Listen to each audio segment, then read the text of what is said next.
Hello children. So this is the next session of the chapter Some Basic Concepts of Chemistry. In the previous sessions we have learned about molarity, normality, their equations and certain numericals on that. Now we'll be doing the stoichiometry calculations, right? So in this chapter the next topic is stoichiometry calculations. This is again something which you have done in your 10th class also. These questions which we will do now, you have again done in the mole concept chapter in class 10th also, children. So again, this is the repetition, and then we'll go on to other part of this chapter.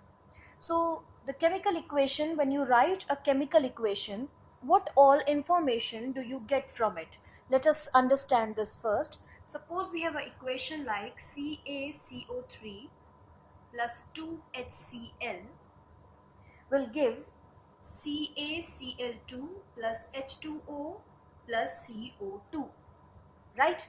So you get this equation, and if you are given a balanced equation, this is a balanced equation, what all information do you have from this equation?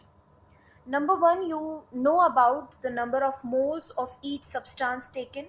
You know that how many moles is CaCO3? This is 1 mole, this is 2 mole, this is 1 mole, 1 mole, 1 mole. So number of moles of each substance is given: 1 mole, 2 moles and 1 mole each of CaCl2, H2O and CO2.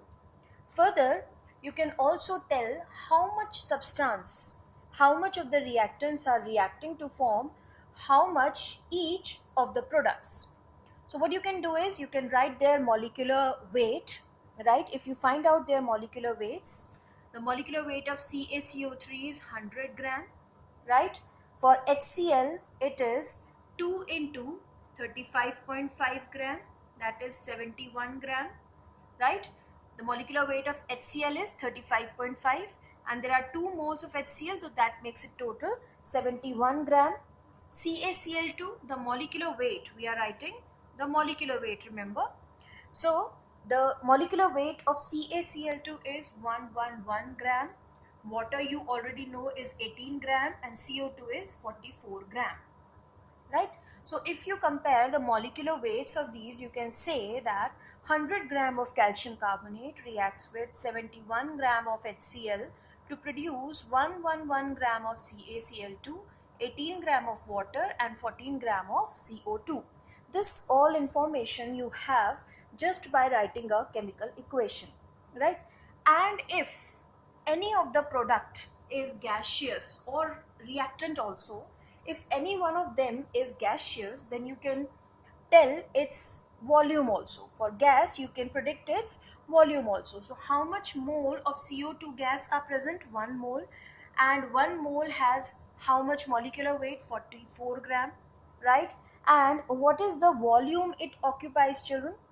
1 mole of any substance occupies 22.4 liters of gas at of volume at STP.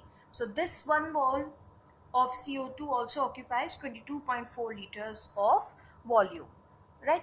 So all these informations we have when we write a balanced chemical equation. Using these concepts we can solve the different stoichiometric equations, children, which are given to us. So we will just study one by one the 3 types of stoichiometric calculations that we will do in this chapter. Number 1, mass relationship question, mass volume, and volume volume relation questions, right? So let us do them one by one. So we will first study the mass relation questions, right? Mass relation questions means we will do certain questions, numericals based on the concept of mass relationship. That means mass of one substance is given and mass of another one is asked. So that is what we make mass relation questions. Let us take a simple question here. So the question is given: calculate the amount of water produced. So the question is calculate amount of water produced by combustion of by combustion of 16 gram of methane. So the question is that you have to calculate the amount of water produced by the combustion of 16 gram of methane. So what is this methane? Methane is CH4, right? This is methane, and its combustion means its reaction with oxygen. It's burning with oxygen. So methane, when it is treated with oxygen, let us write the balanced equation. What is it producing? It is producing CO2 and 2H2O, right? Now what are they asking? They are asking calculate the amount of water produced. So they are asking the amount of water produced, the mass of water produced by combustion of 16 gram of methane. So what is given? 16 gram of methane will give how much amount of water? So mass of one is given and mass of another is asked. This is mass relation questions, right? Now how can you do this? So already if it is a balanced equation, what all information do you already have? You know that molecular weight, if you write the molecular weight of methane and water, what is the molecular weight of methane? It is, how much is the molecular weight of methane? 16 gram only, right? So the molecular weight of methane is 16 gram. And what is the molecular weight of water here? This is 2 into 18 gram. So molecular weight of methane is also 16 gram only, and they are asking the same thing with 16 gram methane, how much water is produced. So already 16 is the molecular weight of CH4, and you know that 16 gram of methane produces 2 into 18, that is 36 gram of water. So that is the answer, right? So 16 gram of methane is producing 36 gram of water, and that is the answer. This was the simplest question that we have done, right? So simply mass of one is given and mass of another one is asked. These are mass relation questions, right? Let us do another question of the same topic. Calculate the mass of iron of the same category, mass relation questions. Let us do another question. They're asking calculate mass of iron,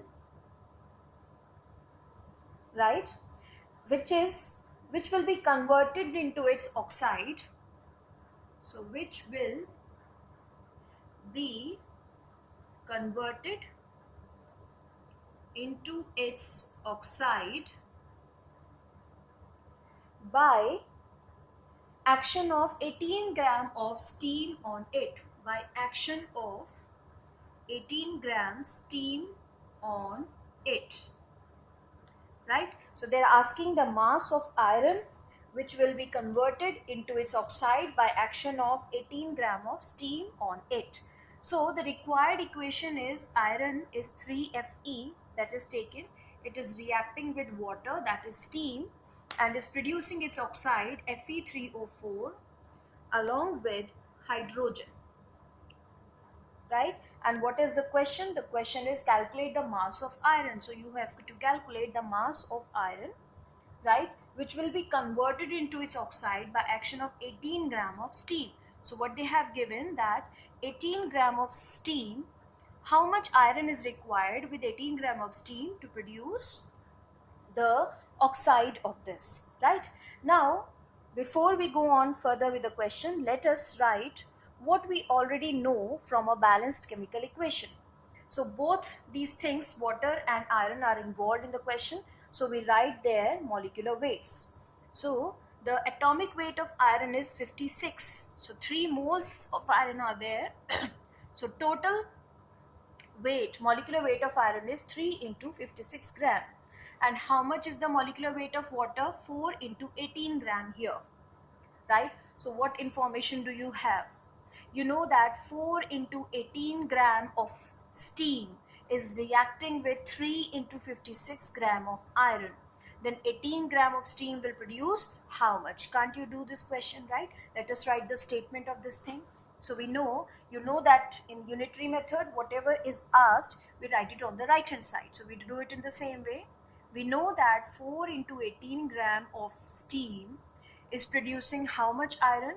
3 into 56 gram, right? then 18 gram of iron, this is what is asked. 18 gram of water will produce how much steam? 3 into 56 upon 4 into 18 into 18. Right, children? And this is what answer you get, and the answer is 42 gram. The answer is 42 gram. Right, children? So this is the answer. 18 gram of steam produces 42 gram of iron. Right? So these are mass relation question in which mass of one is given and another is asked. Let's come on to the second category of mass volume relation questions. Mass volume relationship questions. These questions in which mass and volume are involved. Maybe in a question mass is given and volume of another one is asked, or vice versa, the volume is given and mass of some substance is asked. So these are called mass volume relation questions. And let us do very simple question of this one. The question is as follows: what volume of CO2, right,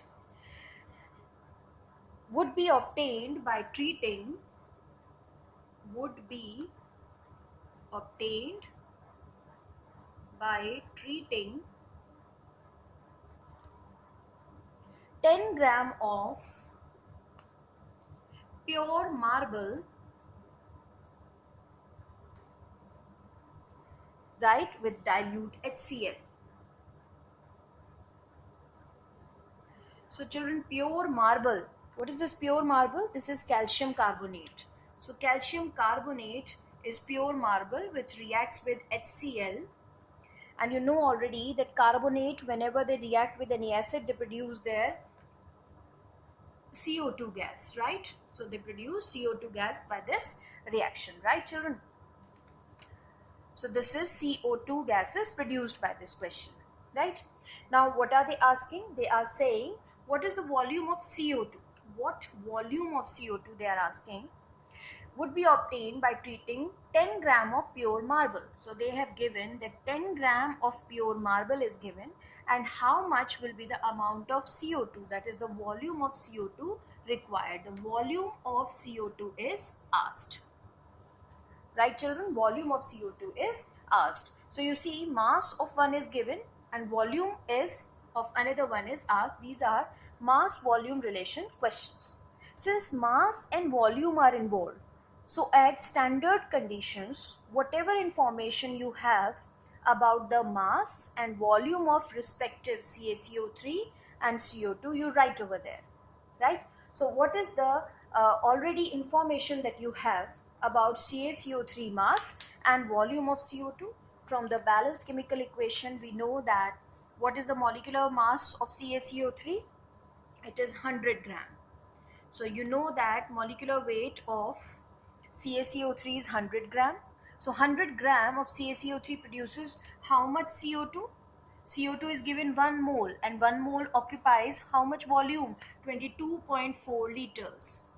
So you know that 100 gram of CaCO3 produces how much carbon dioxide? 22.4 liters. Right? This information you already have from the equation. Then 10 gram of CaCO3 will produce how much volume of CO2? That you can find out easily. So 100 gram produces 22.4 liters. So 10 gram will produce how much? 22.4 upon 100 into 10. Right? So the answer is 22400 ml.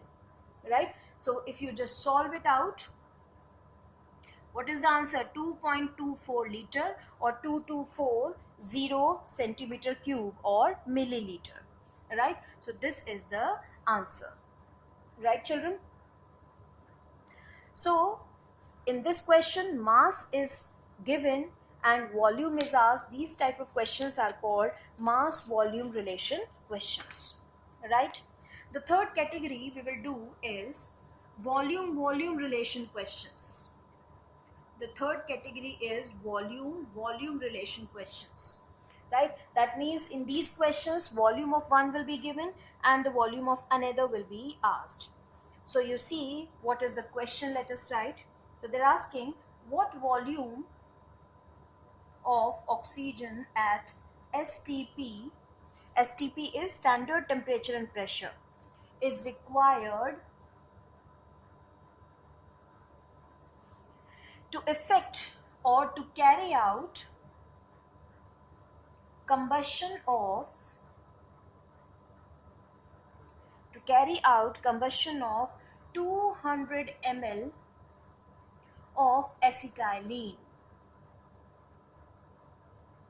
right? So the volume of one is given and volume of another is asked. These are volume relation questions. So you see the equation is as follows. This is acetylene, C2H2 is acetylene plus 5O2 gives 4CO2 plus 2H2O, right? This is what they have given. And see what is asked, what volume of oxygen. So they're asking the volume of oxygen is asked, is you required to carry out combustion of 200 ml of acetylene. So they're asking when 200 ml of acetylene is present, how much oxygen is required to completely uh, uh, oxidize this acetylene, right?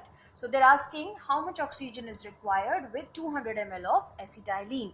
Since volume of both of them is given and is asked, so you at standard conditions you write their volumes. So from the equation, what do you understand? According to Gay-Lussac's law and Avogadro's law, both the laws applies on the balanced chemical equation. You know that if you write the gases in terms of their volume, you know that this is 2 volume. How much moles is oxygen? 5. So you write it is 5 volume. This is 4 volume and this is 2 volume, right? Since volume of oxygen is asked, so let us set a relation. You know that with 2 volumes of C2H2, 5 volume of oxygen is required. Then with 200 ml, how much is required? Can't you do this, children? Right? So we can do this, of course, here only. 2 volume of C2H2 for C2H2, 5 volumes of oxygen is required. Then for 200 ml, how much is required? How can you do it? 5 upon 2 into 200, right? So that makes it 500 ml only. So this is the answer, right, children? So these are volume relation questions in which volume of one is given and volume of another one is asked. So these are the type of questions which you have already done in class 11, children. Revise them from class 11th itself, right? The further part of this chapter we'll do in the next session.